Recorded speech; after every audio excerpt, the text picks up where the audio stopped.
Hello, everybody. Good morning, good afternoon, wherever you are. Thank you so much for joining us for today's webinar. It's great to see so many of you already here, and I'm sure there'll be more joining us in a minute, but we'll get started. Before we continue, just wanted to let you know that we'll be recording this webinar, so we can also share it with our various colleagues and network members who are not able to join today. But yeah, just wanted to know, welcome. It's great to have all of you here.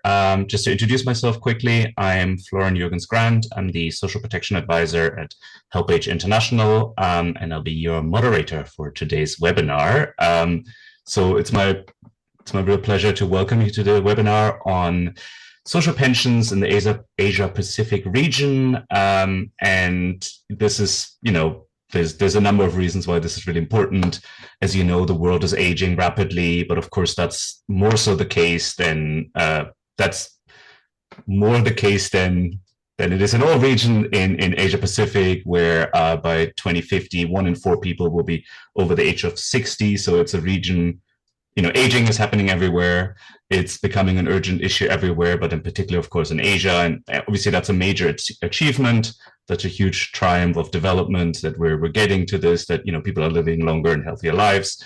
But of course, it also comes with some pressing issues of how to ensure that, these growing numbers of older people can live lives in dignity and safety and health and well-being, and how we're organizing that in rapidly aging societies is a pressing issue, of course, that all of us are working on and aware of. And certainly for me as a pension expert or as a social protection person, I think robust, effective, comprehensive pension systems are a massive part of this answer. So yeah, pensions that guarantee income security are obviously critical for older people. But we also know that in most pension systems, or most pension systems continue to fail. Large percentages of older people, particularly vulnerable older people who may have worked in the informal economy for much of their lives, particularly women who may have taken on greater care responsibilities, are not being served by most countries' pension systems. And to address this, so for instance, in low-income countries, I think just 12% of older people have access to any kind of pension. So this is obviously a big challenge and a pressing one. And one way that countries are addressing this is through an increasingly greater reliance on tax-financed social pensions, and that's really what we're discussing here. And obviously, this is something that the organizations of older people are well aware of. I mean, I think more than any, recognize the critical importance of a social pensions for everybody, and have been advocating for those social pensions for a long time. And it's an important part of HelpAge's mission and strategy to support older people themselves, but of course also their organizations, in advocating for more robust, more inclusive, more effective pension systems, and by that mainly social pensions. So it's a really important part of my work, my organization, and we're to support these national organizations of older persons. And we'll hear from one of them today, which is brilliant. And we hope that this report that takes stock of the state of play of social pensions in the fastest aging region in the world, Asia Pacific, will show us where we are, where's progress being made, where's progress maybe stalling, what works best, what kind of design features are maybe more effective than others, what do we know about the politics of social pensions, and yeah, so we're very excited to have this report to kind of catch us up on progress in this important region. Just from a personal level, I've recently rejoined HelpAge after focusing on a different aspect of social protection. I'm working on informality for the last couple of years. So I've just rejoined the aging sector and just started again to work on pensions. So for me, it's a nice kind of catch up again on what happened while I wasn't maybe paying quite as much attention. So it's a nice, on a personal level, it's a nice, it's a nice welcome back to the sector. And it's been really helpful to get up to speed what's happening. So we have a brilliant set of speakers that we'll hear from today. First, we'll hear from Stephen Kidd, who is one of the authors of the report that we're launching today. He is the principal social security specialist at Development Pathways, a consultancy firm, think tank, working on social policy issues. He's got more than 3 decades of experience all over the world, including in Asia and the Pacific. Previously worked for DFID, and I think more importantly has worked for HelpAge in the past, which is I think to his credit. So he'll give an update on kind of some of the key findings and reflections coming out of this very important report. After hearing from Stephen, we have the chance to hear from Emily Beredico. She's the executive director of the Coalition of Services of the Elderly, COSE, a Filipino civil society organization dedicated to the rights and well-being of older people. And she'll give us an update on the tremendous progress that is being made in the Philippines to make the existing social pension universal and more robust and more effective. So that's I hope we'll get, it'd be really nice to hear what's happening there. And then going from a country example to a global perspective, we are delighted to hear from Fiona Stewart. She is the global lead on aging and pensions in the World Bank. And she'll give us her perspective on pension systems and how they can adapt to aging societies, and in particular, the role of tax finance social pensions within comprehensive and effective pension systems that can respond to the challenges that we're seeing, challenges and opportunities, of course. Just a bit of housekeeping before I hand it over to Stephen. As I said, we're recording this. We will hear everybody's presentation and inputs before we have plenty of time for Q&A. So if you have any questions, please put them in the chat and we'll pick them up at the end. And yeah, we'll have plenty of time to hear for you to ask your questions. So for now, I'd like to kindly ask you to mute yourself or stay muted, put your questions in the chat and enjoy the presentation. So with that, over to you, Stephen. Great. Thanks, Florian. I hope everybody can hear me and see the screen. This is what I want to do, present the results of a paper that we've been working on last year. It's a paper that I did with my colleagues Danisha Raj and Deloa Atias, and we did it with the support of and with HelpAge International. So what I want to do here is give a brief summary of the paper. The paper will be shared with the participants as we're launching it today. You can get much more detail in that. And then hopefully we'll be able to hear the sort of your responses and questions going on. So I think what we start with is that, I think what we have to understand the situation of, that older people always live as part of household and family networks. They're not alone. But what happens in the absence of an effective pension systems in countries?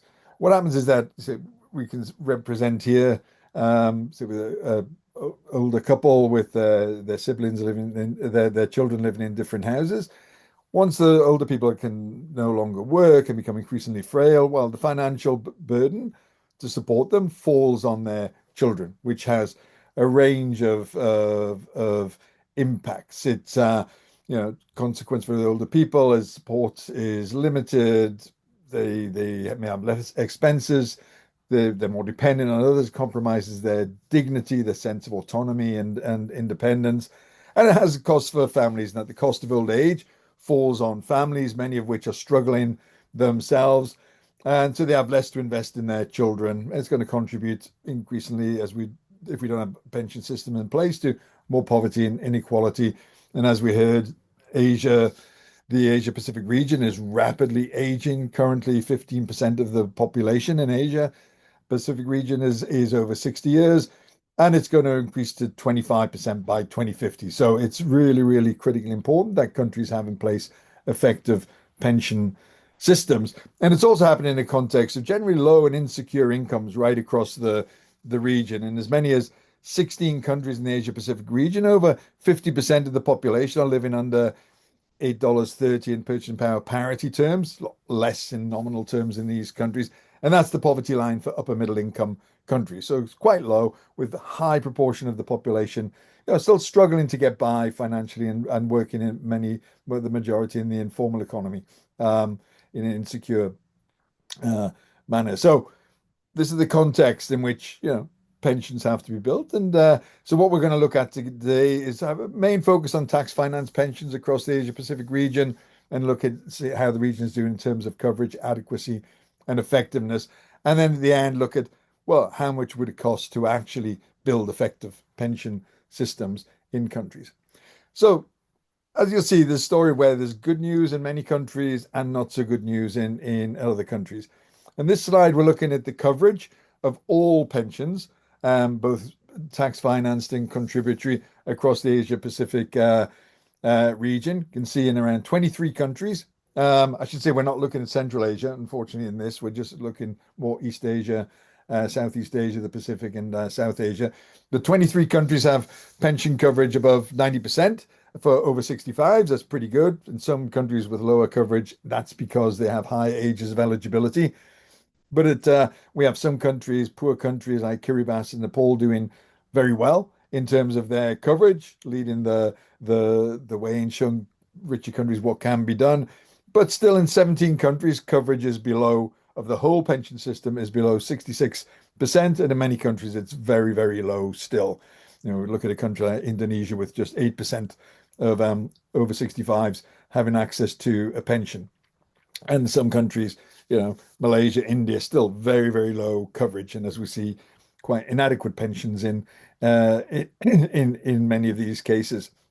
And a key challenge in many countries, where we see there's lower coverage, is the limited coverage of the tax finance tier of the pension system.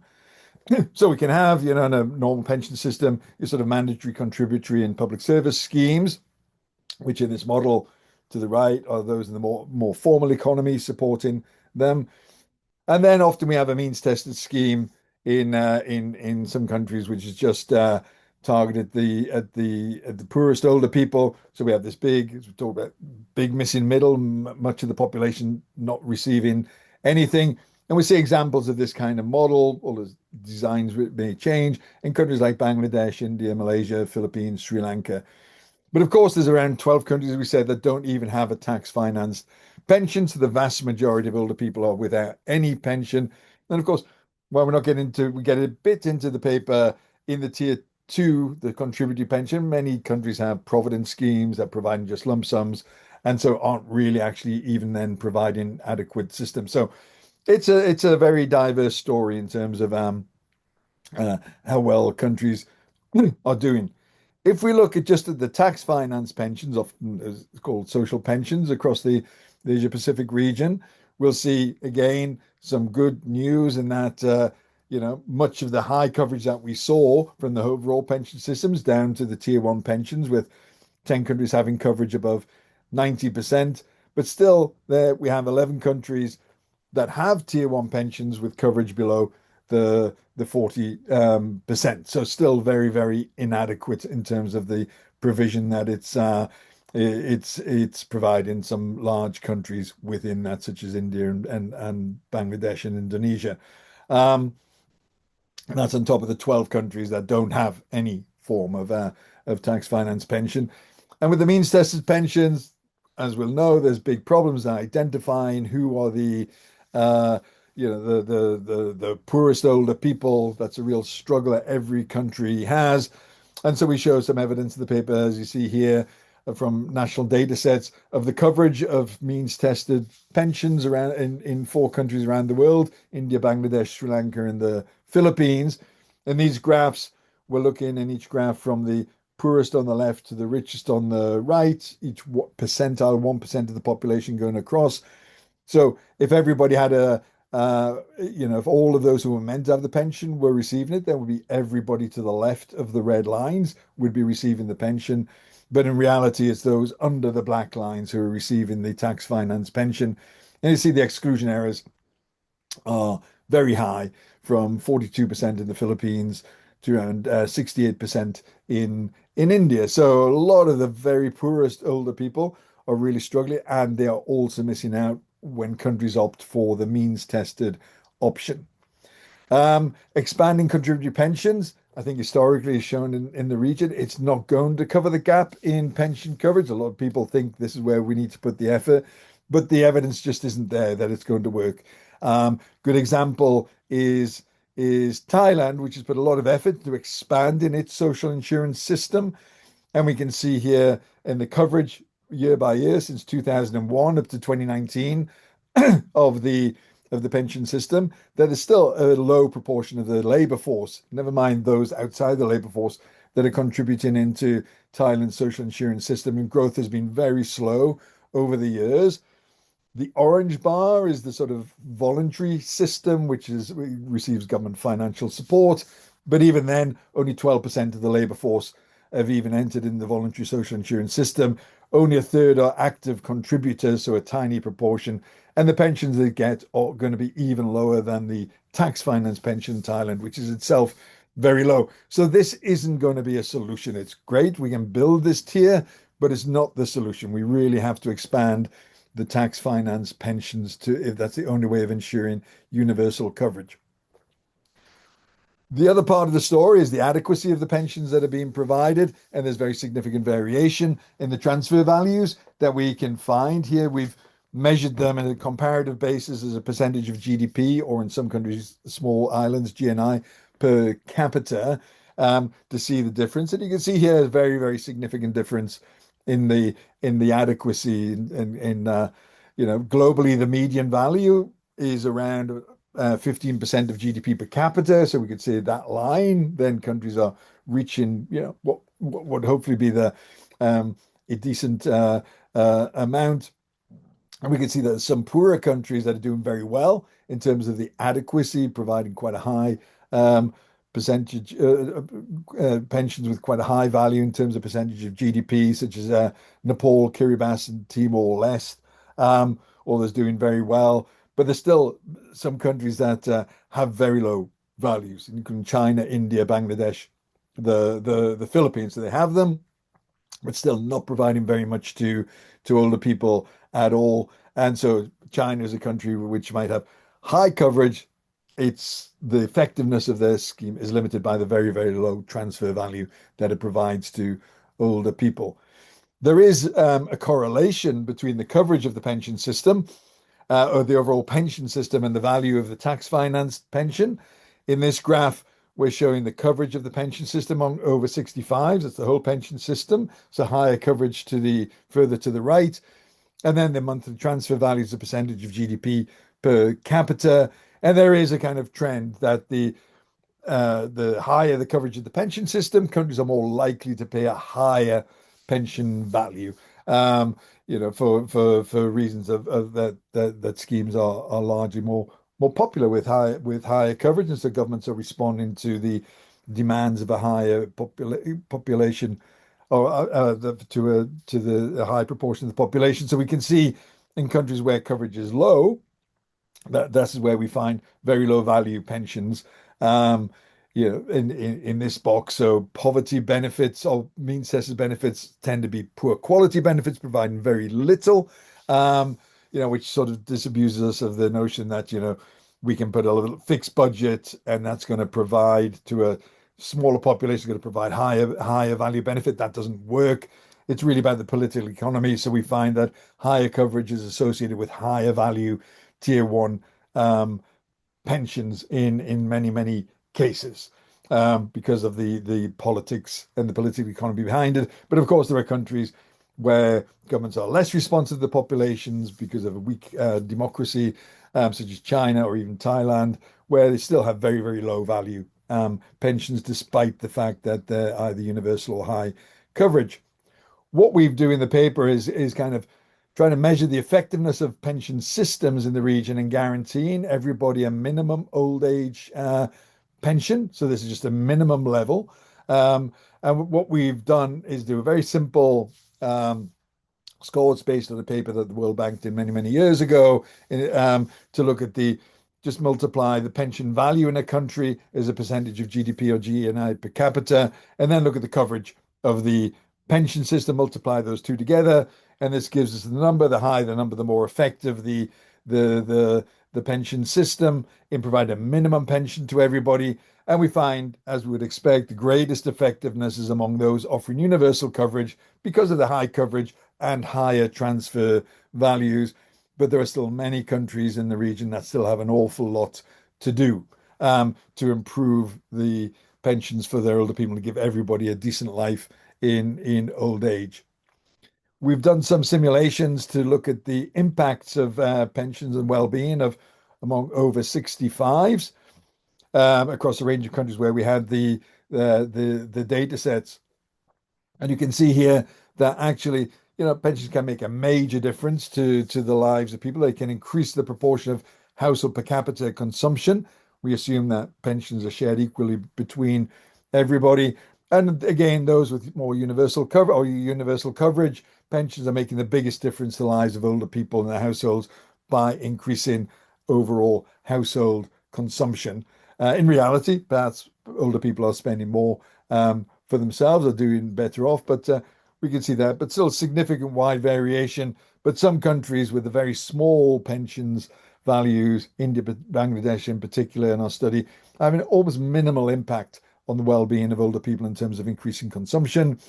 And tax finance pensions have also got significant impacts on old age poverty. And again, it's mainly the countries which have more universal coverage that are having the biggest impacts on old age poverty. Means tested pensions in general, apart from Tonga as a strange outlier, have much less impact on poverty, despite the fact that that's the aim of the pension. If we want to really bring down old age poverty, then we need to be providing everybody with an old age pension. So the paper looks at the impacts of more broader secondary impacts of a comprehensive old age pension system.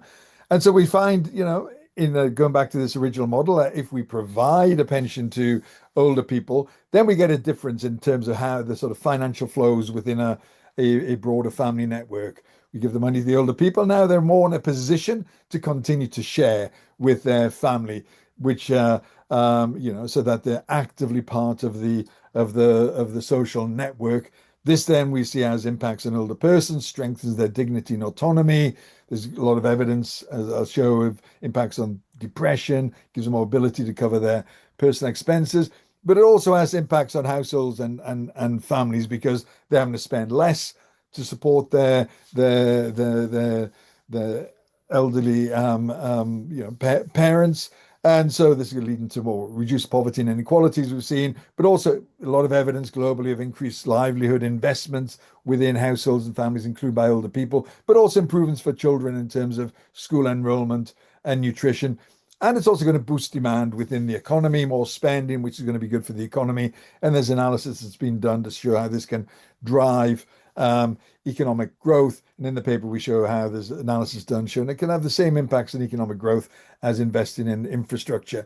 So in the paper, we've done a comprehensive review of what we could find in terms of more evaluation and impact assessments around old age pensions in the region, sort of summarized in this diagram. We don't have time to go through them, but I think just to highlight a couple of countries, was found in Thailand, similar results that have been found elsewhere in the world, that an old age pension, when it became universal in Thailand, it increased school enrollment amongst 12 to 18-year-olds by 20 percentage points, and older children were 23 percentage points less likely to engage in work. So we're seeing how the old age pension is broadly helping the much broader family network. And a lot of studies have been done in China showing significant impacts on health in terms of reductions in hypertension, improve cognitive functioning amongst older people, significant reductions in depression, even a reduction in some preference in China as a result of the old age pension. But interestingly, a very recent study has shown how GDP has been boosted by 2.4% in China as a result of having even a very, very low pension in place, the universal pension coverage in China, largely because it's enabling older people to stay behind and look after children so people can migrate, get jobs. And that's significantly increased migration by 6% across China and led to an 86% increase in wages of migrants, which then feeds back to the families. It's having these very, very big impacts on economic growth, which is sort of, we can say to countries, well, you think this is just a cost. No, this is really going to help your economy as well in very, very different in different ways. But many countries that are rapidly aging, they really need to step up. So in this graph, we're showing the share of the population above 65 years. So further to the right, the more that you're aging already. And we're looking at the pension effectiveness score that we put together. And we say that those with 10% population above 65 are already aging very rapidly. And we look at the minimum effectiveness. We set a score at 10, which would be around 10% of GDP per capita and 100% coverage. And we can see here that these are countries that are rapidly aging that urgently need to step up either in terms of their coverage or their transfer value or both if they're going to provide older people in the region with a decent life. And this is where it's urgent. And of course, in other countries to the left, clearly they need to start preparing for a much more becoming a much more aging society. So if countries, as I've said, if countries wish to address the challenge of aging, they've got to offer universal coverage through a decent tax financed pension. So we can look here. This is the kind of model that countries need to be looking at. This is the one that builds more support. If everybody's able to receive a tax finance pension and we build a mandatory contributory system on top of that, we know many low and middle income countries already providing this, showing that it's possible. So we've done estimates of how much it would cost to establish these kind of effective tax finance pensions across the Asia Pacific, looking here at the countries that don't yet have a decent system in place. And what we've done in our design is look forward for up to about 2040, where we sort of start a model of ensuring that everybody 70 plus has the pension and reach everybody over 65 after 5 years. So reduce the age of eligibility by 1 year each year and start at 10% of GDP per capita and reach 15% within 10 years. So what is the cost going to be of that? In 2026, if countries were to start this, the cost is pretty minimal. For many countries, 0.2% of GDP, and very few just above 0.5% of GDP. So still a relatively small cost. By 2030, along this trajectory, the costs will have increased, but of course, countries' economies will have grown. They'll be better placed to be invested in these pensions. By 2035, this would be the cost. And by 2040, there's very little difference. In fact, it becomes cheaper in some countries where economic growth is higher than the predicted increase in the older population. And and with the dots, that would be the overall cost, including existing pensions that are in place. And we see for many countries, it's going to cost less than 1% of GDP by 2040 to have in place a decent pension system. In some, it's going to be more expensive, but still not radically too expensive, as we see in China and Thailand. We have to remember the broad impacts this is going to have on poverty, inequality, economic growth, etc., and the well-being of older people. We did simulations in 5 countries of what would be the impacts on consumption and poverty. Here we're just showing the impacts on the poverty rate, and we can see that providing everybody with a tax finance pension would reduce poverty by between 18% amongst older people, by between 18% in Pakistan and 72% in Indonesia. So very significant impacts on the poverty rate in these countries. This would make a meaningful difference to the lives of the poorest older people. And then just finally, looking at this so look what we tried in the paper to explore what might explain the greater effectiveness of pension systems in some countries. Why are some countries doing better? Again, we're looking here, measuring them against our pension effectiveness score. So the more effective you are, the further you are to the right, and the wealth of the country. And we can see that there's actually no correlation between the wealth of a country and its effectiveness. It's not about, how that you have to do this when you're rich. Many, we find many better, richer countries that have pretty ineffective systems and have a lot more to do and are unwilling to invest. But we find some poorer countries, lower middle income countries that are doing much, much better, showing that even poorer countries can do that and are showing the rest of the region what can be done.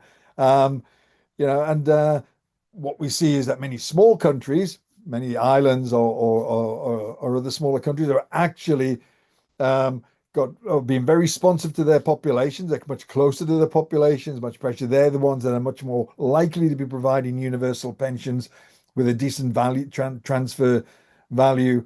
But in our sense is that in actually many countries, the real reason for the lack of an effectiveness is a weakness in democracy. The stronger the democracy is in a country, the more likely the governments are to respond to the populations and put in place a more effective pension system. And so just the final slide, I've gone slightly, just very slightly over time. We just looked at the year of introduction of tax finance pensions and the relative wealth of countries at the time when they introduced their pensions, just to show that it's possible for countries to do. We look at the year of introduction along the right of when you've introduced your pension and how wealthy you were in relative terms. As a country. And of course, the first countries in the region to provide pensions were New Zealand and Australia at around 1900. But when they were still quite poor countries, they still managed to introduce their pensions, not initially as universal, but they expanded the coverage significantly over the years, followed then by Japan in the sort of early 1960s, and then a wide range of other poorer countries. All of them have done this. Many countries have done this when they're still quite poor and are shown examples to many other countries. And so you can see in countries that don't have it, can they use the excuse that we're not wealthy enough? Well, no. Cambodia, which doesn't have an effective pension system, doesn't provide any tax finance pension, is still much wealthier than New Zealand and Australia were when they introduced theirs, as well as many other countries in the region. And a country like Indonesia, which again does not have a tax financed pension, is much better off than most countries when they introduced this. So again, it must be possible to do if the political will is there. So in the end, I hope you'll enjoy reading the paper. It's got a lot more information in. It's a story of good news and some bad news, but hopefully it will be used to kind of challenge those countries that need to do better to actually do better and ensure that every citizen can enjoy a decent life in their last years once following their retirement. So I'll just finish there. And thank you for listening. Thank you so much, Stephen. This was such a tour de force, so much information, and I've seen a lot of requests from audience members to get the presentation and the paper, and we'll share all of that with people so they can go through it maybe with a little bit more time. But I'm very happy to hear that this is a story, at least to some extent, of good news. I think we all need that right now, and it's good to see that there's progress being made. I thought it was such a forceful presentation, really highlighting the urgency of it, the challenge of income insecurity in older age. Obviously, that's being exacerbated by growing, by aging populations. I'm possibly a bit more optimistic about contributory systems than you, but I think we all agree that social pensions are clearly the answer for current populations and critically important to have that floor of coverage, whether or not we can build tier systems on top of that. I think there's a very clear message coming through the presentation that this is incredibly important, and certainly for existing older people.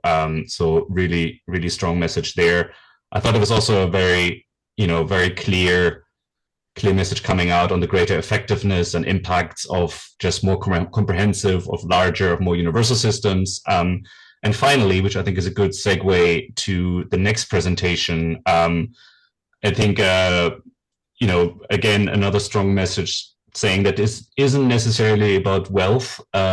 This is about, to a large extent, I think, about civil society pressure and openness of society, and are people advocating for it? Are they pushing for it?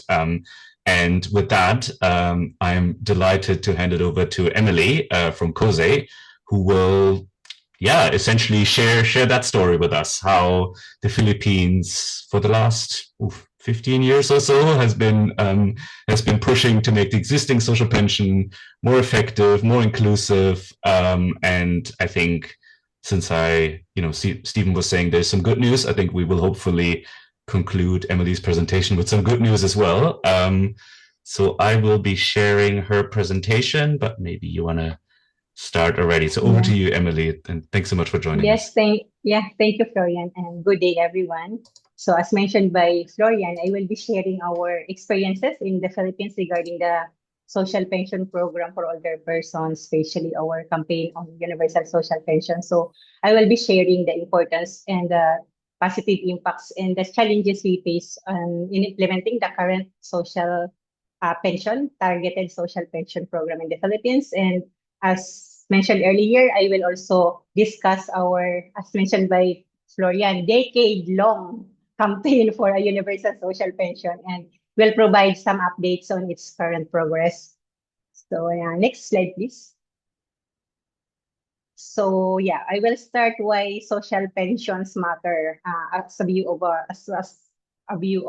civil society like COSE. So for many older Filipinos of course in the Philippines, a social pension actually is not a top up, it's but a lifeline. So the majority of older people in the Philippines work in the informal economy, and therefore majority do not receive contributory pensions from social security system, or we call it SSS, or government service insurance system, or the GSIS. So social pension help meet the basic needs of the older person, especially for food, medicine, of course, for their transportation, utilities, especially for those who are no longer able to work. So from our experience working at the community level, social pensions reduce hunger and food insecurity among older people. So there was a story. I just came from a field visit last week. Then an older woman shared to me that because of the social pension, they can now eat 3 times a day and able to buy some of the medicines of her medication or the maintenance medicine. So also, social pension is able to access, as mentioned earlier, essential medicines and health services, reduce dependence on children or relatives. So because usually the older persons, they really depend on the support of the children or the relatives. So in that case, because of the social pension, it helps preserve the dignity and autonomy of older people, and it provides a small but regular income that contributes to of course, to the mental well-being, and it reduces stress because they will not, think of where to get money to buy food, to buy medicine. So then next slide, please.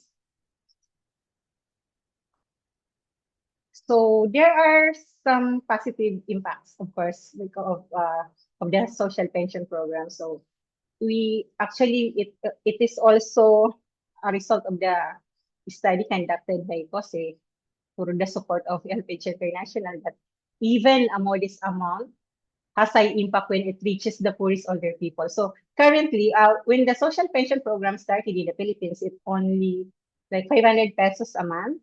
And now, due to our continuous lobbying with the legislators, last 2022, 2023, it raised to 1,000 pesos per month, or around 17 USD per month. Then but the implementation just started last 2024 for the 1,000 pesos. Then it acts as a shock absorber during crisis, especially like during pandemics, disasters, and now that the price of the basic commodities increases, so it really helps. Then it strengthens the recognition of older people as rights holders, not charity recipient. No, it's the right of the older people to receive this kind of pension. Next slide, please. Of course, despite the benefits that I mentioned earlier, the poverty-targeted approach has also limitations. So first is the exclusion errors. many older persons are left out due to targeting criteria. So, and also one of the problems here also the database, so the updated list of the older persons, and of course documentation barriers, because you really need to you know some older person you do not have the documentary requirements just to receive the pension. And there are also inclusion errors. So there are non-poor beneficiaries or older person, they are included, but there are more poorer older person that is excluded.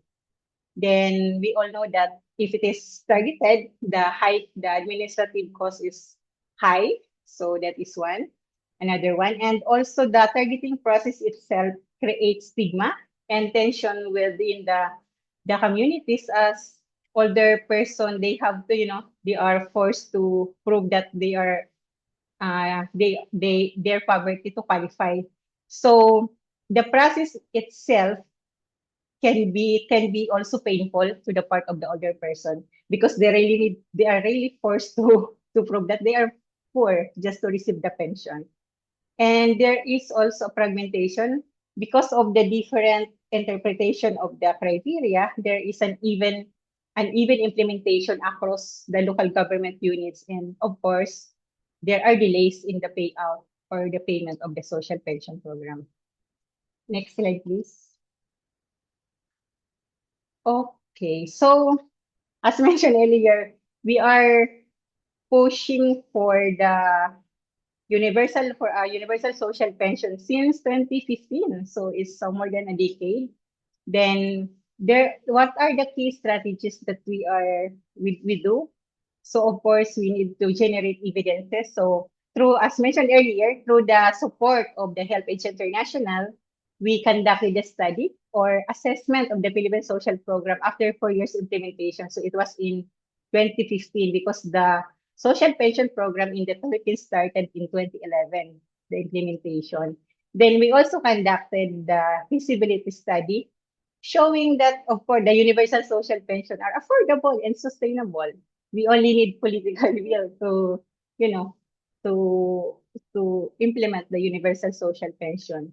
We also gather, by the way, based on the assessment conducted by HelpAge International and COSE, it shows that social pension has a meaningful impact on the income and expenditure of the older persons. But though the amount was limited, but it's really had an impact. Then there are also major issues in the national targeting system and the local level validation process.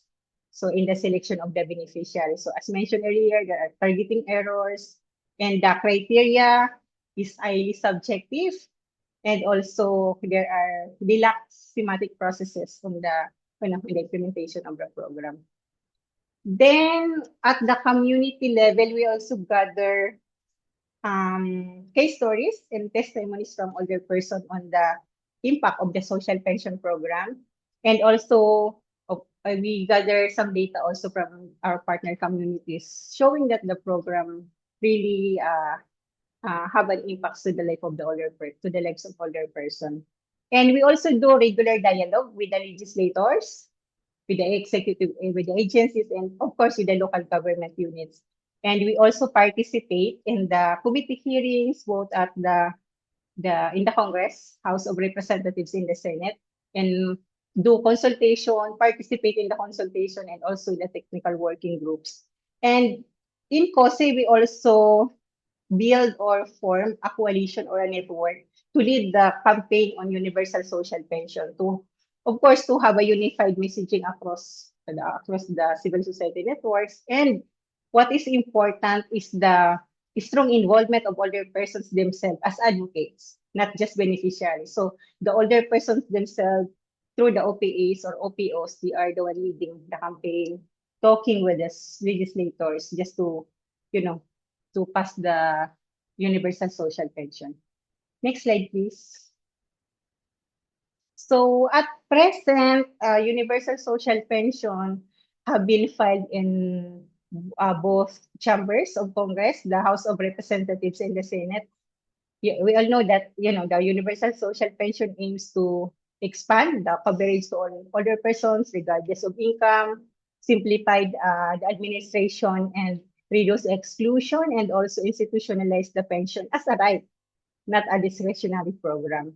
So currently, the bills have progressed through committee level discussions with growing support from many legislators. Actually, I think in the House of Representatives, there are more than 20 authors of the Universal Social Pension, and it's already passed at the committee level, and now it is in the Appropriation Committee to discuss about the budget. And also, the remaining debates now is focused on the funding sources, where to get the money for the Universal Social Pension. Of course, the finance funding mechanism and the benefit levels, because there are proposals. Actually, the proposals are different. Like there are some legislators propose up to 3,000 pesos per month, 2,500, 2,000, 1,000. So it's different. So that's why they are, discussing it. But currently, what was approved at the committee level of the House of Representatives is 1,000 pesos for all older persons in the Philippines. Of course, the budgetary requirements are now a central issue as the bills move toward plenary deliberation and appropriations review. Okay, next slide, please. Okay, what's to expect in the coming months? So, of course, we are hoping that there is a continued committee and plenary debates on the Universal Social Pension. So the study that are being conducted led by Stephen Kidd will really help in this campaign. So the negotiations around funding sources in relation to the national budget, and of course, we have to have a stronger public and media engagement as the bills move closer to final readings at the House of Representatives. But we really need more time lobbying at the Senate. Though we already conducted, I think I attended 2 committee hearings at the Senate, but due to some urgent concern now in the Philippines due to some issues of the flood control project, it was, there is no committee hearing happen this time. And next slide, please. Okay, I think this is my last slide. So what needs to happen next? So of course, as mentioned earlier, we really need political commitment to prioritize older persons in national budgeting, agreement on a clear funding sources and sustainable financial plan, and also recognition of universal social pension as a core pillar of social protection, not a temporary welfare measure. And of course, this one is we really need strong coordination between national government and local government units for the implementation of the budget. Okay. I think that's please next slide, please. I know there's the last slide. So as posing what we can do in the other civil society organization and in the country, what we can do and must continue to do. Of course, we really need to sustain the evidence-based advocacy, especially on affordability and long-term benefits. So the study of the development pathways will really help on this. Amplify the voices of other people, especially women, and the rural elders and those living alone. Engage the media in public discourse to build popular support. And as a NGO working with older person and pushing for this law, we really need to monitor the progress and hold the duty bearers accountable of it. And also, if once the law is passed, we also need to prepare for the monitoring of its implementation. So that's it. Thank you so much for the opportunity to share our experience. Please let me know if you have questions. Thank you.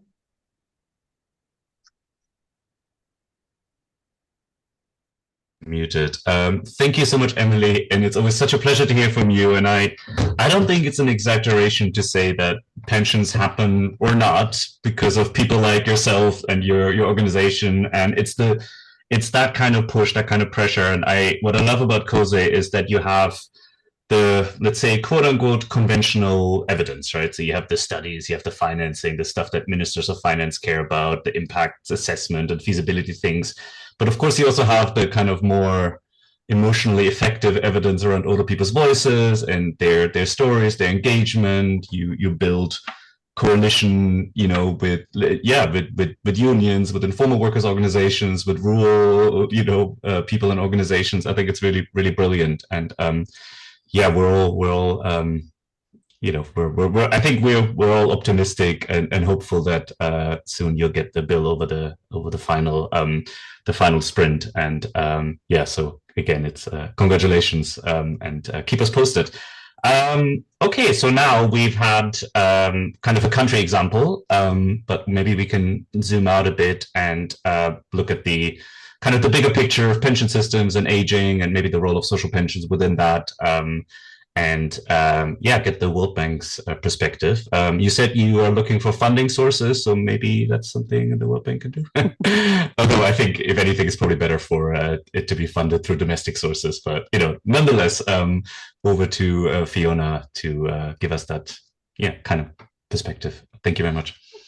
Thank you, Florian. It's always a pleasure to be partnering with our HelpAge colleagues. So very good to see you all, and thank you, Stephen, and the Development Pathway team. I think we very much welcome this report, which shines a spotlight on the incredibly important social policy tool. It's a very powerful policy tool of social pensions. So we very much welcome that spotlight.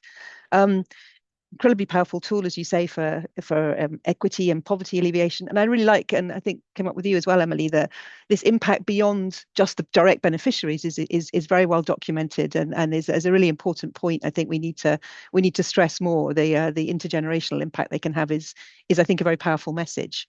Very much agree, Stephen, that this is the best way to increase coverage. And one of the challenges, the biggest challenge, I think, with our pension systems in the last 20, 30 years has coverage has been stuck. We haven't seen the coverage expansion that we were expecting, largely because we haven't seen the formalization of the labour markets. It hasn't happened. So the coverage really has not expanded as we've expected. And social pensions have been the best, the most effective way to increase coverage has been through the social pensions. And as you say, I think there is more we can do with the contributory, but with the countries with very, very large informal sectors, getting 10-15% of them to contribute is a big win, and that's as far as we've seen so far. So more we can do, but the way that we've seen coverage expansion is through the social pensions, and I think we recognise that's the way to get over that logjam of the coverage hurdle that we haven't seen really move in the last decades as we expected. I also think through the pillar one, the tax funded ones, is the most sort of straightforward way to do this, and where we've seen minimum pensions and redistribution within sort of contributory and pillar twos, it's quite hard to design them in a way that doesn't have disincentives to contribute or disincentives to keep working. So the simplicity of the tax funded social pension, I think, is very powerful, again, as I say, as a policy tool. Then we come into the balance, as you say, between the triumvirate of the coverage and the adequacy and the sustainability, the old sort of trade-offs in a pension world, where we then come into. And very much recognise, of course, there's always challenges in any of the means testing, different types of means testing. There are, of course, challenges with all of them, which we very much recognise. I think you raise it's a really interesting dichotomy that you raise, Stephen. You would expect, as you say, the targeted pensions to have a larger adequacy because you're giving it to a smaller number, but it ends up being the universal that you give to more actually have a higher level. So it's actually this quite interesting dichotomy, I think, that you raise in the paper. So I think there's some questions around why is that the case? The political issues, the sort of political economy you raise, I think is important. I think it's one of them. I think there's also a design element, some sort of intentionality and design elements in there. So if you look at sort of a Singapore versus a New Zealand, Singapore really their main pillar is through the CPF and the contributory and the main provident fund covering most of the country, and the social pension is a small poverty targeted scheme. Whereas in New Zealand, the universal pension is the core element of the New Zealand pension system, and then the KiwiSaver is a top up and a minor part, if you like, on top of that. So I think some of it is deliberate and designed. So the comparisons need a little bit more unpicking possibly, but I think there's something in deliberate design in some countries. The other huge challenge, I think, particularly for this region, which I think came up in the chat actually earlier, it's not just, I think, the GDP or the wealth level of the country, it's the revenue take. And a huge challenge in this part of the world, in EAP, and in South Asia with low tax take, much lower than you would expect given the level of development, the GDP, etc. And it's an issue beyond the pension system, huge issue beyond the pension system, but that is a constraining factor that I think has to be recognized. And, if you look at the Thai numbers, I'm sitting in Bangkok, if you look at the Thai numbers, yes, as you say, if you increase up to sort of the levels you're saying are 1%, 1.5%, 2% of GDP, or whatever, you're getting up to Australian levels. But, Australia has literally twice the tax take that Thailand has. So if you're going to get up to that levels, that's a really considerable percentage of the government revenue in the country, which then gets into, crowding out issues or intergenerational, etc. So I think there's a little bit more nuance around the actual revenue percentage of GDP that's a constraining factor. Something I agree with you, it needs issues and questions beyond the pension sector, but I think needs recognizing. And the other, I think, challenge is where we've seen where you have universal benefits, how do you manage that increase? Because you've seen some countries where it becomes a bit of a political arms race and they go up with every election, and you can very quickly get to some countries where they are really very high levels of GDP because it becomes it's on ad hoc increases, and it always seems to be around an election when they go up. So how you actually decide on those increases, how you build in the increases, how you target the levels to what they should be, I think again needs a bit of more thought, so you don't get that sort of political risk of over promising on the upside. That can be a challenge that we've seen in some countries.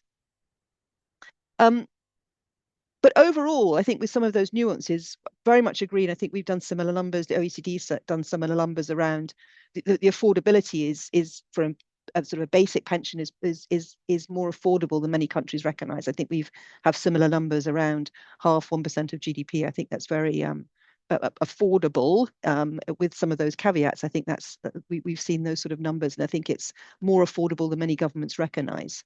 And also, I like, as you're talking about this sort of journey, and if you look back, it's you'll know it's the 100 years anniversary of the UK pension, and how we sort of systems developed over time. I think it is a journey. Whether you start with targeting and then go towards the universal, whether you start at lower levels and gradually increase as your fiscal space increases, whether the age, I think, is very important. I'll come back to where the age kicks in of the pension as a way to think about affordability. But it is very much a sort of journey over time. And part of this journey, I think this sequencing, I think we also need to think beyond the pension system. And I think, again, a comment came up in the chat around healthcare. So the sequencing of when you roll out benefits for countries which have, very limited revenue sources, roll out a pension, universal pension, before you have universal healthcare. And the risk that if you roll out a pension, and much of that will end up going on out-of-pocket health expenses, do you need to think about, again, the gradual sequencing of a pension, but also in line of is there healthcare availability? So I think the interaction, not just within the pension system, but also pensions and some of the other sort of short-term benefits that are available in the country, I think need to think about that in the sequencing of countries as they roll out these programs and they roll out and think about the journey towards universality. Just to finish off, I wanted to make thinking about looking forward and thinking about how we fit these pieces of the pension jigsaw together. And I'm a little bit subversive. We always talk about pension pillars at the World Bank. I want to push the pillars over. I actually want to push them over, because I think pillars, we tend to think about this sort of in isolation, but I think your charts, as you say, where we show this as layers, I think is actually much more intuitive, how these pieces layer together in terms of providing protection for people. And I also think we need to think, frankly, differently about old age. We need to think differently about retirement. We have this, the idea of a younger, older age now, people in their 50s and their 60s that are still, the first time we have a cohort of 1.5 billion people on the planet who are, in relatively good health in their 50s and 60s. And then when healthy life expectancy then does kick in, and you do need the protection at older ages. And in the low-income countries we work in, something like 40% of people are working beyond healthy life expectancy, which is where you need the social pensions to come in so people can retire exactly with dignity, or not just increase the retirement age and force people to work beyond that. That's where I think this social pensions as the sort of longevity insurance pillar, if you go back to the future where pensions started, are incredibly important. And then the contributory systems, this is much more the idea of a bridge pension, of how you then save to get up to that social insurance level, where, say, a social pension would kick in. And that can help, I think, with the problem with many of the sort of DC pots around the world, where it's a density problem. People don't contribute all through and they have small pots, and it's very hard for that to stretch that over a 20-25 year period. But if you're asking for a sort of savings pillar to cover a smaller period of 10 years or whatever, giving people choice when you retire, knowing that your social pension will kick in, or working a bit longer, and that's a top up, I think that sort of thinking round the different periods of retirement and what the different tools can do towards the savings pension and the contributory side, and the social pensions and the longevity insurance. That's the way I think we have to think about these putting these pieces of the pillars together better. But thank you for the report. Very much looking forward to continuing the discussion on this important tool, and how we actually very much help to roll it out in countries that we agree very much need it going forward. Thank you. Thank you so much, Fiona.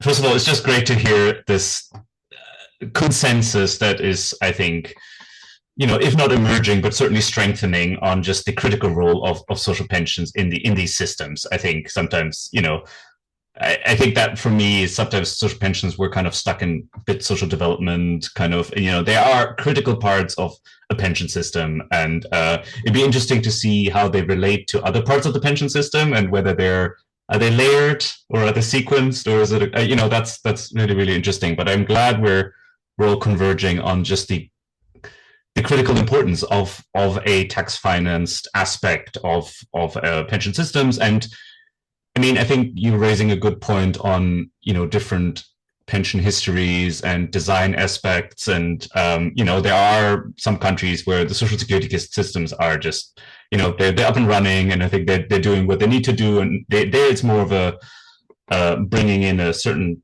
tax financed element for maybe those who haven't contributed enough, or, particularly women on care responsibility. It's as you were saying, Singapore, it's an element. And then there's others that are, maybe because they're still nascent, or there isn't a lot there, where I think from the start a tax finance element will take on a greater role, and we're layering things on top. And I think we can be somewhat agnostic about the model, as long as it meets the objectives of poverty reduction, of insurance, of some redistribution, of course, because there are a lot of people who are just not able to save for 20, 30 years, and it's a reality. So I'm really, really happy to hear that this is kind of where we are. And I think we're all very excited to work together, with civil society, with the World Bank's expertise, with people like Stephen and their great research, to see how we can, really convey that to countries, that this is a critical piece of the puzzle for, any modern aging society, that we just have to have something like that.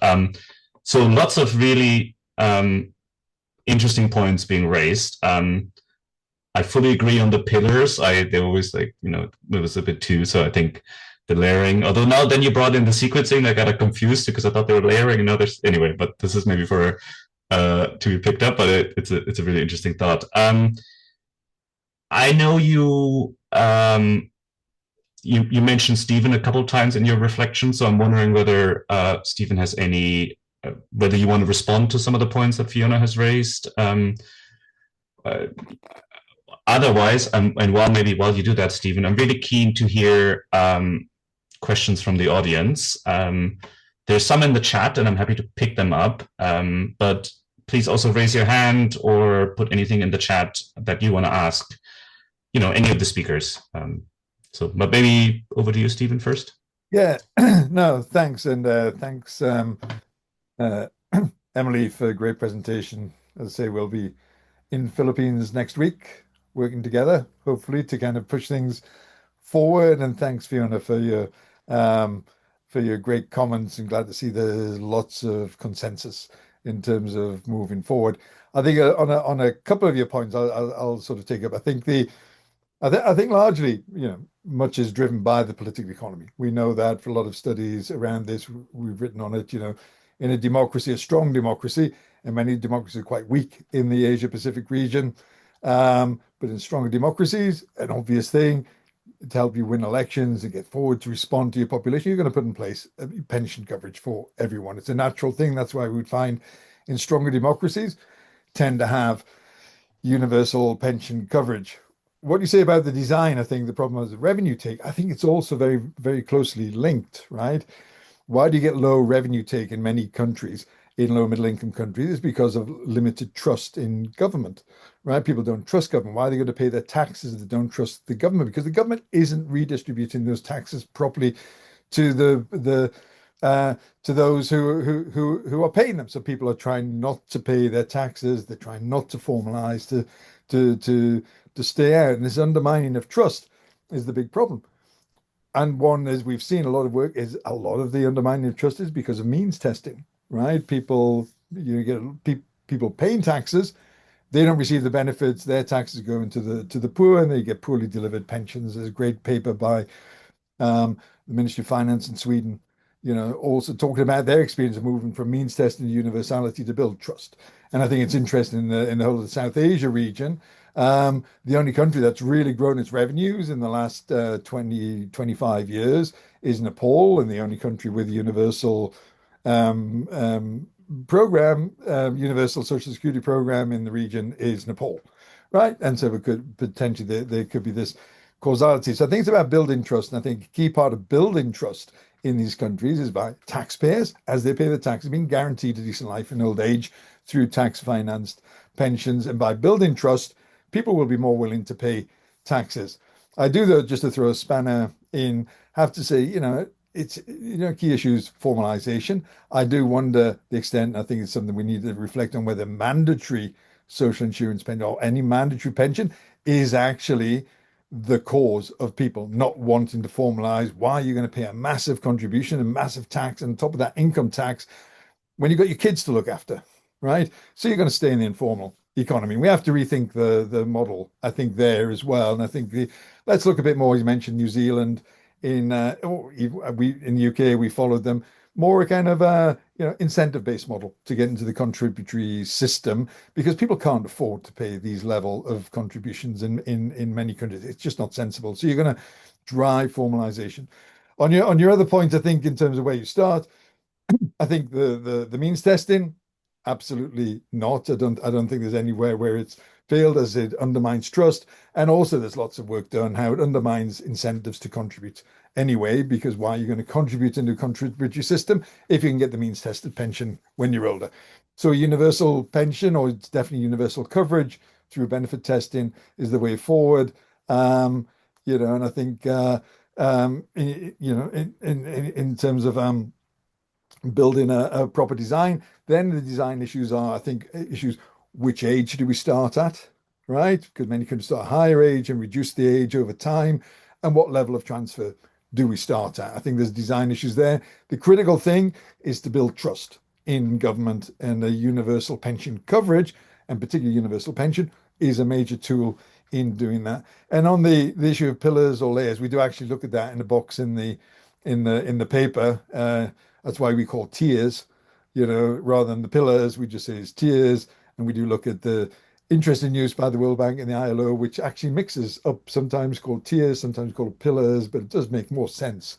Ever since we had to think of it as a tier, and finally, not to call the tax finance pensions the tier 0 or the pillar 0, because that sounds meaningless, right? It's the tier 1. It's the foundation tier. You build the rest of the system on top of that minimum that you ensure that everybody gets. So I'll stop there. So I'll have time for more people to ask questions.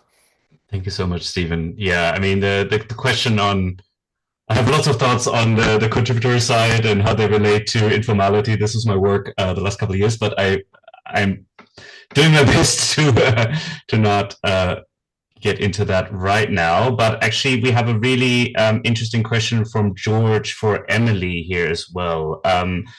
There's a question, you mentioned how in your having their own pension and being able to contribute to a family and looking after grandchildren. Do you have any insights on how that makes older people feel, being able to take that role and the role that they can maybe more strongly pay as providers of care for family members? Do you know how that makes them feel? Yes, actually, yeah, that is very true that the older persons really feel that because of the social pension, they have purpose and they are contributing to the household expenditure. For example, some of the older persons, they shared the sum of their pension to their children for, for transportation, going to school, and for, for the food of the whole family. So because in the Philippines, the culture is actually for the older person, they really prioritize the grandchildren for their children. So they really contribute to the, to the expenses in the household, including the grandchildren. Thanks. Yeah, no, it's the kind of the household dynamics of pensions, I think, is fascinating. And yeah, the study that Stephen mentioned around the labor migration in China and the role of older people in the pension, I think, is a really fascinating one. It's all very connected, right? And I think a proper understanding of the benefits of a pension requires us to understand these knock-on effects and these multipliers and all that. I think that's a big part of what makes them so effective. Just to pick up a point that you mentioned, I think, is this what always comes out very strongly out of any of the evaluations we're doing is this money of their own. Like if you look at evaluations and spending, older people spending of pensions, often it's meeting their friends for a cup of tea or getting a haircut or getting a bar of soap and feeling good about themselves. It's not just the pure survival, the pure material, just getting food, and obviously that's a big part of it. But I think what's special about pensions is that for many older people, particularly for women, often it's the first time that they have an income that is just theirs. It gets to them.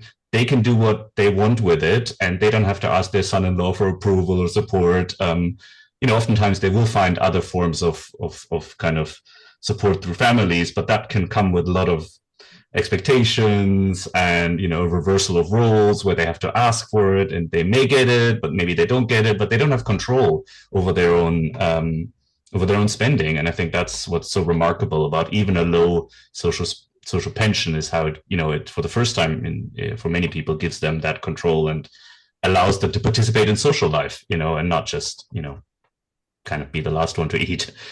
So I think that's really, really important, the kind of dignity that a pension can give. So I wanted to add that. It always strikes me. Thanks for putting the paper in the chat, Stephen, about the issue of trust and the kind of virtuous cycle of believing, that your tax dollars or whatever will be serving you as well, and not just you're not just paying contributions that you won't be benefiting from. So we will share all those papers with participants after the call. There's an interesting question here, and I'm curious who wants to take this. How can we, as young people, help the elderly or older people who do not have a pension? Maybe that's a question for you, Emily. What is it we as society, as younger people, can do to address this problem of older people not having a pension, not having income security? Yeah, what we can do, because of course we cannot give our own money to provide pension. So we really need to support the advocacy to have the older person to have a pension. And I think because you mentioned here young people, so I think we really need the intergenerational solidarity or collaboration. We really need the young to support the older people on this campaign, because when they get old, they also benefit from this. So, right, it's like even we are still young, it is our investment. Like, because when we get old, we are also receive the same benefits. So I think that is one. So to share our experience, currently we are, involving the youth, the young generation to really involve in this campaign on the universal social pension. So part of the coalition or the network we formed for the campaign on universal social pension, there are youth organizations that are members of that coalition. So I think that's, yeah. Did I answer your question side? You did. And Fiona, did I you was want to just going to respond? give a shout out, Florian, to the work that we've been doing with you, the Bacon HelpAge on these sort of community centres we've been rolling out in Vietnam and other countries, which I think are fabulous. I absolutely love this idea of having a lot of it's voluntary volunteers that come and actually then provide these support through the community centres, whether it's social, whether it's medical, whether it's care relief for the carers of older people. I think these are great resources, and volunteering through those. I'm also a personal fan because there's a wonderful one in the place where my parents live, which they use all the time. So I'm a huge fan of these community networks, these community centres, which we've collectively been helping to roll out. And I think that's a sort of a centre and a network for volunteering and providing intergenerational support, which I think is great. Oh, that's so nice to hear. And yeah, I mean, I think this is ultimately about younger people, older people, all kinds of people advocating for the kind of society that they want to live in, that they want to grow old in, and that's one where people are taken care of, when they need to. Where it's about building the kind of social contract that they also want to grow old in. And another point I think is that countries that are transitioning from let's say, more of a poor relief model to more inclusive life cycle model and social security, they tend to do that via social pension. I think that tends to be the first thing. It kind of breaks the dam a little bit on a more inclusive form of social policy. And I think once you have that, it's fairly straightforward to go from there. So, well, what about persons with disability? Maybe what about children? What about other forms of vulnerability that are not strictly about deprivation and poverty, but rather about investment in people? So it is I think there's something there about using social pensions and as the first form of universality in some ways in many of those countries, and getting us away from a narrow focus on just poverty. Right, we have someone actually raising their hand, which is brilliant. Jackson, do you have a question? Thank you. Good afternoon, good evening, everyone, wherever we are. My name is Jackson Wandera from Initiative for Social and Economic Rights in Uganda. Interesting perspectives from Asia. Here at ISA, we have previously looked within Eastern and Southern Africa for perspectives on how we can improve our social pension system in Uganda. Quite interesting lessons from Asia, especially countries like Nepal, Timor-Leste, and etc. I think I was struck by Stephen's by using the idea of using GDP per capita as a more fairer measure of the adequacy of the pensions. It got me thinking on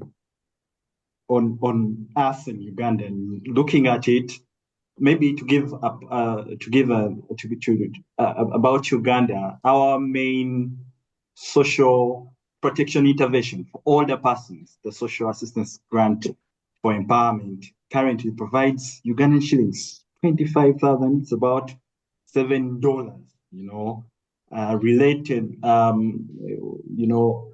put against our GDP per capita, it's about $1,000 US. That got me very, very interested in this notion of this as a fairer measure. And my question would brings in what Fiona stated on the challenges around coverage expansion, and especially with the challenges with formalization of labor. How would that work? Where, for instance, in Uganda, we have 70% of our population in the informal sector, often not contributing as much to the tax base, and so on and so forth. Also, having in mind policy choices and notions of and policy choices on social pensions, but also redistribution of income. How, having all that in mind, how would this really work in lower income countries? This is to Stephen. Thank you, Jackson. And I think we also have some potentially good news from Uganda. I think there's a promise to reduce the social pension to 65. There was a lot of talk about that in the run up to the election. Is that correct? Yes, yes. So And to slightly increase the benefit amount to now about $1, I'm sorry, about $10. right. Yes, yes.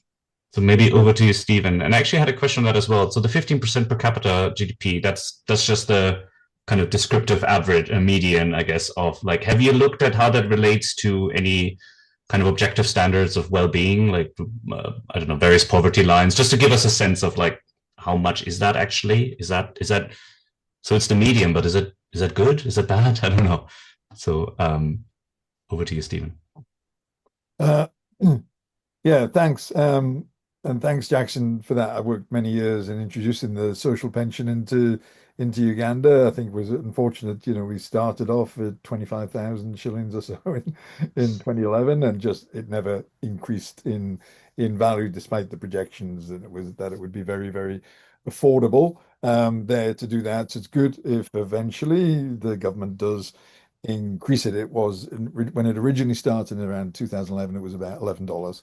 And the evaluation showed it made a very, very, very significant impact on the lives of older people in their families. So the better that's restored, hopefully, but no, democracy's not going, the election's not going so well in in Uganda, but hopefully, we see, I know there's a lot of support in through Parliament for increasing and reducing the age to 65, which has always been very, very strong support there. I think, I think in terms of your question, I think, clearly we want a multi-tiered pension system, but we have to start with where we are.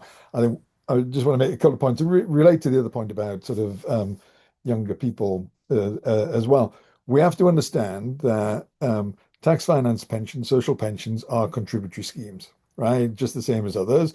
It's just that you're contributing through your taxes, right? Through your life, you contribute through the taxes that you pay, income tax, sales tax, etc. It's a contribution, right, that you're making through your life, and then you get to the time in your life where you're less able to pay your taxes, and you'll receive the benefits back. It's contributory. It's no different to anything else, and it's that we put a paper, I think Shay's on the who wrote it, really about the problems with the term non-contributory, right? As if we're not contributing, as if it's a gift from God. Of course it's not. It's something that we pay, and it's something that we pay when we get to the question of younger people. It's something that we pay when we're younger. So one thing younger people can do is push for a better tax system as advocating for old age pensions. But I think the other thing that we need to bear in terms of the language is to look at not think of pensions for older people. Old age pensions are a truly universal program, right? They are for everyone in society, no matter what age you get. You contribute into it through your taxes, and then at some point, everyone receives it, right? So pensions are for every citizen when they reach a certain age in life. They're not for older people. When we talk in that language, we just think we're different to that. Well, I don't anymore, as I'm now an older person and be getting my pension in the next couple of months, my state pension, for which I paid all my taxes all my life and expect to get that as my right as a citizen of the United Kingdom, having paid a load of taxes. So we'll get that. But I think, younger people have got to see they're part of a system, right? They're part of the problem. We've got low tax revenues because people are avoiding paying tax. So we have to change society, and we have to change the politics, and all of this is put together. But ultimately, a pension system should be seen as an essential public service, as important as a health service, an education service, etc. There's a range of essential public services as part of a life cycle social security system, but it's absolutely critical that every country needs to have, and it's something for all of us. And so younger people need to remember they're not just fighting for older people; they're fighting for themselves in the future. And then if we can help design better systems for additional contributions in above your tax, that enable us to bring in people in the informal economy, let's do that. But we haven't had a lot of success up to now. We have to look more innovatively in how to do this and ensure that we don't create a disincentive to contribute into the broader design of the system. Thank you so much, Stephen. And I think from all of us, congratulations on getting your pension very soon. It's a big milestone. So that's very exciting. Yeah, I know. I mean, I'm entirely with you on the importance of innovation in all of this, right? We have to think creatively. We have to look at what works, and draw that from various parts of the world. And I think there's enough out there that works that we just need to apply. So there's a final question that I want to pose to. Oh, sorry. All right, and then I have one more question for Emily, and then I think we're wrapping up. So yeah, good to see you. Thank you, Dr. Florian. Nice to see you again. And I'm Om from HomeNet Nepal. As you know that in Nepal, about 62% households are engaged in agriculture as a main occupation, and among them, majority of the poor people are among them, among the 60%, and those are small holding farmers who are continue to work up to 70 years, up to 75 years for their livelihood, for their to be alive. So in that case, as you know that recently the health insurance program run by government, it has government has declared that it is collapsed. And they are, all of them are from informal sector. They are not organized. They are not included in the social security schemes of the contributory social security schemes. So that in such a case, what you would like to suggest for Nepal, particularly for Nepal, Nepalese old age farmers who complete to work up to 70 years or 75 years. So what will be the optional social security schemes, social protection schemes for them? Otherwise they will be die. They will be die in the farm. They will die in the harvesting fodder from the forest, and without any protection, without any safety net. So my request, my concern is that what will be the optional social protection system for those, particularly for those farmers? I mean, that's a very good question. It is interesting to hear that even in a place like Nepal, that we always highlight as the most generous and the strongest social pension, there's clearly, maybe it's not enough for people to retire on it.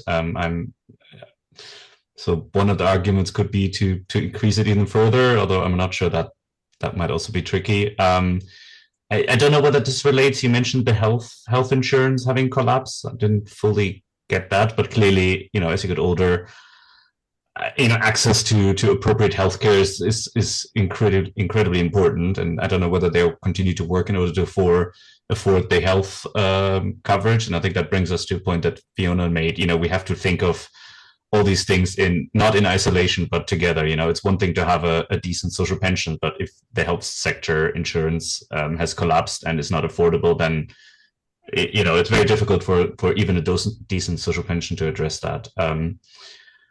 Maybe this is a follow-on conversation, and we're running out of time. But let's reach out to us, please, and we should look into that. That's obviously very serious. So there's a final question then, very quickly. There's a question here for someone. What role can international cooperation and global institutions, and I'm including not just the World Bank, but all of us in here, like us, kind of global people, what can we do to support the expansion of social pensions? And this is a question I want to ask Emily, because what do you need from people like us and from the various global networks and organizations? What can we do to help you?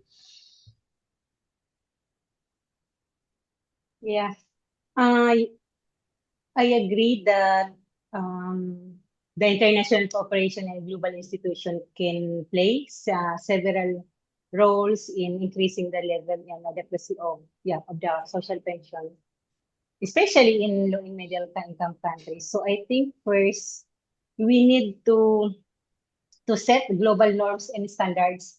Yeah, for example, global institutions like ILO, UN, World Bank, and also the INGOs, like to really help define what adequate old age pension should look like. So I understand that there is a ILO social protection floors recommendation number 202, I think. Yeah, for example, that they set benchmark that pension should ensure a basic level of income security and dignity in old age. So this will give the civil society and government a strong reference points to justify the increase on pension. So that is one. And second, maybe as we really need to influence the national policy and legislation. So as for this, we really need the support of like HelpAge International, like the development pathways to have the policy through policy advice, technical assistance, and the study, the research that is being conducted by development pathways led by Stephen Kidd, really helpful to do that, so that we can encourage the government to like, for example, what is the main concern right now in the Philippines is where to get the money. They really agree to have to make the social pension universal, but the question is where to get the money. So maybe in that study we can include that. And as mentioned to you before, Florian, we really need to to help us in crafting the policy brief so that we can use it in our advocacy. Yeah. Great, thanks.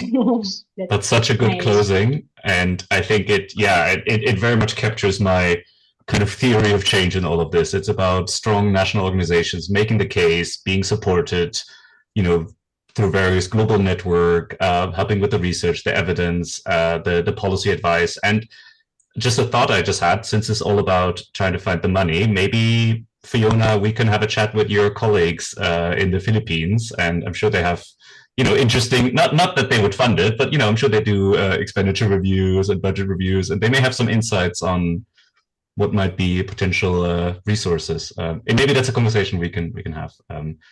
Anyway, just to say I think let's remember, pretty much every country that has a universal old age pension, it was introduced by the government itself. It wasn't introduced by. I wasn't asking for the World Bank to do it, but we can provide advice on maybe where the money could be found. Yeah, but I think it's in terms of the role. I think the key thing is don't oppose governments that are trying to do this and facilitate. Sure. But don't oppose. But let's recognize that this has been driven by national governments, and it's critical international agencies don't oppose governments, but support how they can do that. And I think when we talk about money, I think in the Philippines, obviously, in a country that's grown an economy at 6% a year, there's no problems in financing this. It really is a political will.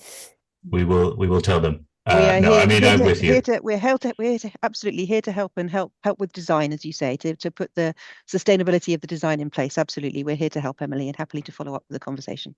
Brilliant. Okay, so we'll continue this conversation, but for now, I just want to thank everybody for joining this really, I think, brilliant webinar. I've really enjoyed talking to all of you.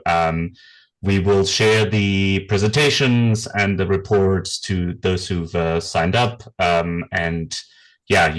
I think you know where to find us if you want to follow up on any of those conversations. You know where we are. And Emily, I'm wishing you all the best. And let us know when the bill has passed. But we'll be in touch. Okay. So thank you very much, everybody. Thanks for Development Pathways for organizing the webinar. Thank you, Florian. Thanks. Bye-bye. Thank you. Bye.